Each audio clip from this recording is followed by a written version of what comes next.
human beings have a natural predilection for seeing faces and bodies and pictures and stuff in random images. Let's see, how much time do I have left here? 10 minutes. Okay.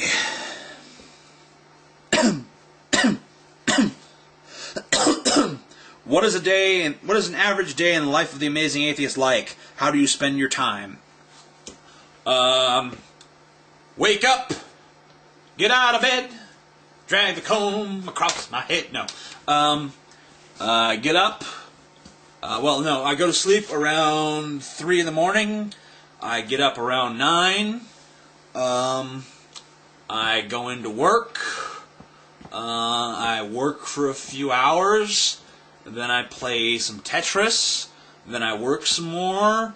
Then I go to lunch at one of the many crappy restaurants in the Palmdale, Lancaster area. Then I go back to work, and I work for a few more hours, and then I play some fucking Tetris, I chat with people online, I look at pornography, I work on my novel, then I'll usually go in my room, maybe watch Cops, because Cops is almost always on some channel or another. And I love watching that show because I hate cops, and it feeds my rage against the system. Then, if I'm in one of my reading cycles, I'll read something, usually a magazine,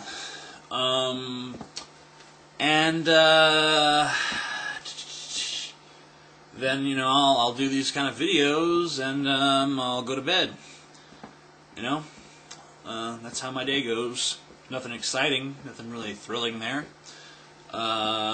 So, nothing really amazing in the life of the Amazing Atheist. Sadness, okay. Anyway, so that's that question, and I'm depressed now. Why'd you depress me, you fucking bitch? Anyway, let's see if the next question can pull us out of this depressed funk we're in now. I've been talking for nearly an hour, so I'm kind of running out of fucking fuel. Any advice making videos from an atheist who tends to rant all the time, just can't do it on camera, damn me, LOL. I think I skipped a question, but I'll get back to it. Any advice? Okay, well, I still am camera shy. I don't feel camera shy. I don't, feel like I'm shy right now. But I know that, I'll be sitting there, I'll be talking to myself and, having all these ideas that I want to discuss in the video. And then I'll actually get in front of the camera and I'll say it about half as well as I said it all in my mind.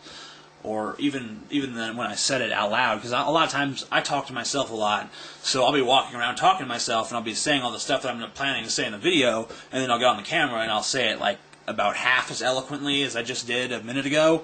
So, you know, the best thing you can do is just start getting in front of the camera and just hoping, you know, just letting it grow on you.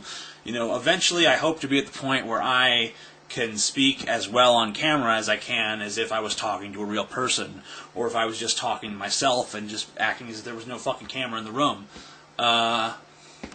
So, man, that's basically my advice. I mean, it's not fucking priceless advice, but that's my fucking advice. Okay, anyway, moving on. Okay, gotta go back to the one I skipped. Do you see a problem with atheists, especially new and or young atheists, who use phrases like "God damn it, Jesus Christ" or "Oh my God" in their everyday speech? No, I don't. Do you have any tips, advice for breaking this habit? No, because I don't give a shit. Okay, moving on. Have you ever had anyone recognize you in the street besides friends and family?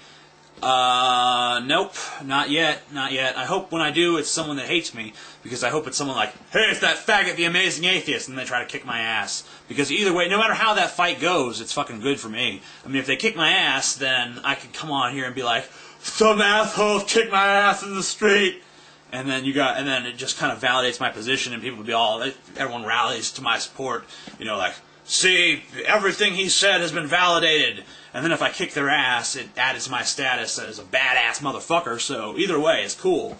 So I hope it's a detractor. But if it's a friend, that's cool too. Hey, Amazing Atheist, really like your stuff. It's like, fuck you.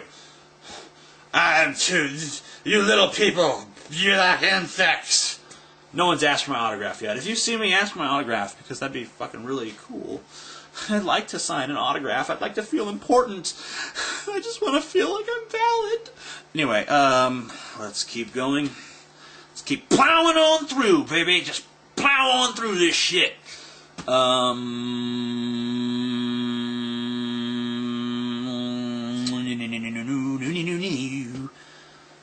God damn it.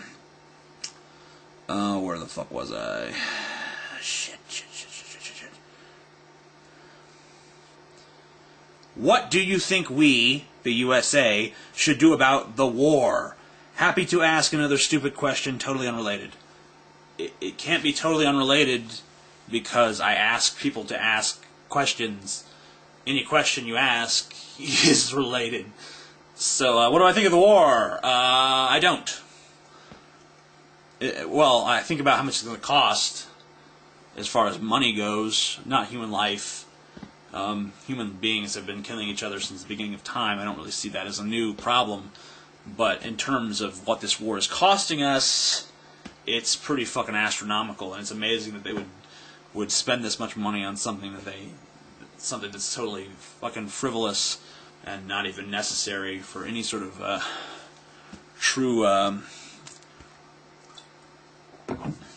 It's amazing they would spend this much money on an unjustified war, but you have to realize that most of that money is going in the pockets of private corporations that are all buddy-buddy with Bush. So I think this war is a fucking crooked-ass war, but I think the people that are responsible will be held accountable because, they're not just going to get away with it. I think they think they're going to get away with it, but, I think that they're fucking delusional if they think they're going to get away with it. Oh... Let's do 2 more, and then we'll call it a night, and I'll finish the rest up tomorrow. Let's see. If there's anyone you would consider a hero, well-known, or more personal to you, if yes, who? Anyone in my personal life I'd consider a hero? No, I don't really believe in the whole idea of heroes, maybe. I don't know. Maybe I just don't know the right people. What literature would you recommend to an atheist parent should buy for a teenager? My choice was The Hitchhiker's Guide to the Galaxy. What should a parent buy for an atheist teenager? Is that the question? I'm not going to read it again. I'll just assume that's what you asked, because I don't remember. It was way back a few seconds ago, and it totally slipped my mind in the meantime. What should a parent buy for an atheist teenager as far as literature goes? 1984 was a lot of fun for me, but that's on a lot of required reading lists. It wasn't on my required reading list. I think I enjoyed it specifically because I wasn't required to read it. It's mostly about political fascism, but it actually really applies more to religion if you actually read it with that in mind. I don't know if an atheist teenager really wants to read actively about atheism unless they're really heavily into the atheism thing. If they do, then I would just buy them lots of science books and Dawkins books and stuff like that. That's not literature, but I think that's what, if someone's really heavily into atheism, that's the kind of stuff they want. If they want something that's story-based, I don't really know. Not many writers are atheistic, it would seem to me, because they're all so artistically inclined. People tend to be faithful.